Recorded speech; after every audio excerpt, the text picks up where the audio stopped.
Hello. आज जो हम टॉपिक लिए हैं, टॉपिक है conic section.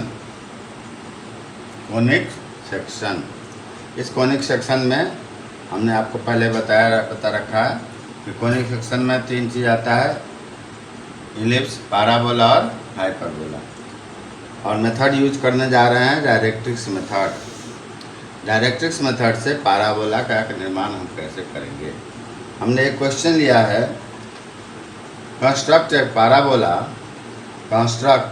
Parabola by directrix method, the distance between focus of from directrix is 50 millimetre. Question क्या है, डायरेक्ट्रिक्स से फोकस के बीच की दूरी 50 मिलीमीटर है और हमें क्या बनाना है, पाराबोला, डायरेक्ट्रिक्स मेथड से।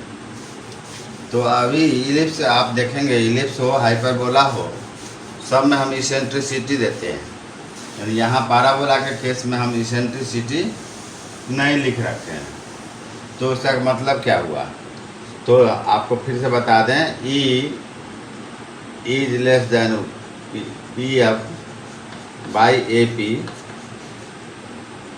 Is less than 1, E more than PF by AP, that is more than 1, and E equal to PF by AP। तो ये इलिप्स हुआ, ये हाइपरबोला हुआ, और ये जो है जब E बराबर 1 हो जाए, PF by AP equal to 1, that is PF equal to AP, तो इसका मतलब ये हाइपरबोला, ये पाराबोला हुआ। तो पाराबोला में इसेंट्रिसिटी 1 होता है, इसलिए वो दिया नहीं रहेगा, वो आपको अपने याद करना होगा। पी एफ बाई पी क्या होता है, तो ऐसा नए लोगों के लिए बता दें, कोई एक कर्वेचर है और एक डायरेक्ट्रिक्स है, तो डायरेक्ट्रिक्स से ये जो मिनिमम डिस्टेंस है यहाँ पर परपेंडिकुलर डालते हैं, तो ये प्रिंसिपल एक्सिस कहलाता है और ये डायरेक्ट्रिक्स है। और यहाँ से जो इस कर्व का जो पॉइंट है, फोकस जो एफ ये है और ये पॉइंट पी है, और डायरेक्ट्रिक्स पर का पॉइंट ए है। तो पी क्या हुआ, ये क्या हुआ, पोल है, ये डायरेक्ट्रिक्स का पॉइंट हुआ, ये फोकस हुआ। तो ऐसे सूरत में पी एफ बराबर जब ए पी हो जाएगा तो क्या बनेगा, पाराबोला। और अगर ये बदल जाएगा, जगह बदल जाएगा, तो यह इलिप्स या हाइपरबोला बन सकता है। तो हम इस मेथड का इस्तेमाल करेंगे, P A by A P. सबसे पहले क्या करेंगे, एक वर्टिकल लाइन लेंगे कहीं पर, उसके बाद हम यहाँ पर एक परपेंडिकुलर लाइन ड्रॉ करेंगे, इसको हम ए नाम देंगे, और यहाँ से 50 मिलीमीटर हट करके हम F ले लेंगे। क्लियर। इसेंट्रिसिटी में जब इसेंट्रिसिटी बराबर जब 2/3 था, तो हम 3 2 5, या इसेंट्रिसिटी 3/2 हो तो हम टोटल जोड़ लेते थे 5 हिस्सा, इसको 5 लेते थे 5 हिस्सा में, क्योंकि पाराबोला में क्या है ना कि बराबर बराबर है। इसलिए अब ऐसे नहीं करना है, सीधे इसको आधा पर डिवाइड कर देंगे। तो 50 ये हमने ले रखा है, 50 है, तो 50 है हमने यहाँ से लिया है, तो ये कितना हो जाएगा, ये 25 पर आ जाएगा। ठीक है।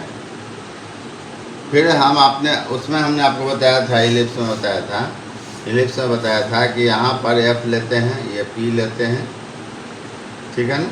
उसके बाद क्या करते हैं, इस पर लंब डालते हैं। तो अब यहाँ हम क्या करेंगे, देखिए,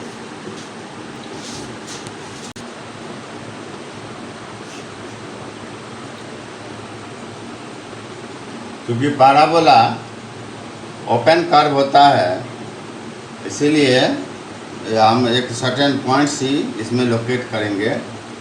तो P के बाद ये जो हमारा प्रिंसिपल एक्सिस है, इस पर हम कुछ दूरी पर अपने मान से सुटेबली हम पॉइंट्स ड्रॉ कर देंगे। पॉइंट्स लोकेट करने के बाद सब पर हम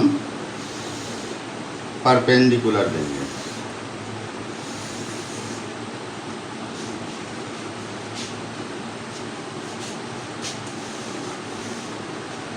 लाइक दैट। अब हम क्या करेंगे, टेकिंग A1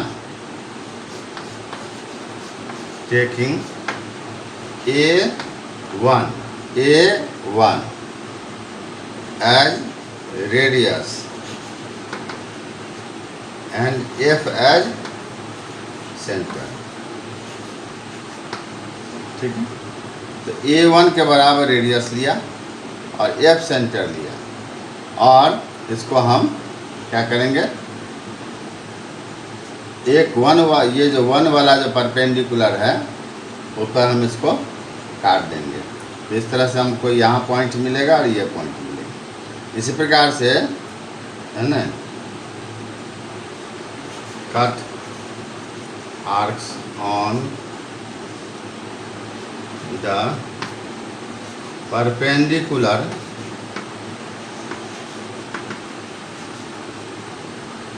drawn on 1.1।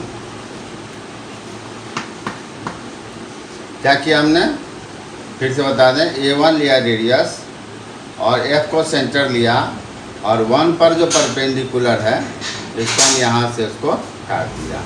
इस प्रकार से हमको P1 डैश की प्राप्ति हुई। Similarly,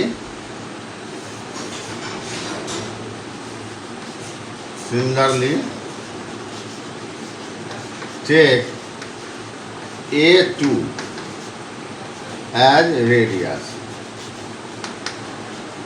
and F as center। तो क्या करेंगे हम, अब A2 नापेंगे और F से हम इसको काटेंगे, तो दूसरे ही पॉइंट में ये आगे भागेगा। फिर इसी प्रकार से हम तीसरे पर जाएंगे, तीसरे में और आगे भागेगा। इस प्रकार से हम तीन चार पॉइंट को लोकेट करेंगे, और सबको जब हम स्मूथ कर्व से मिलाएंगे तो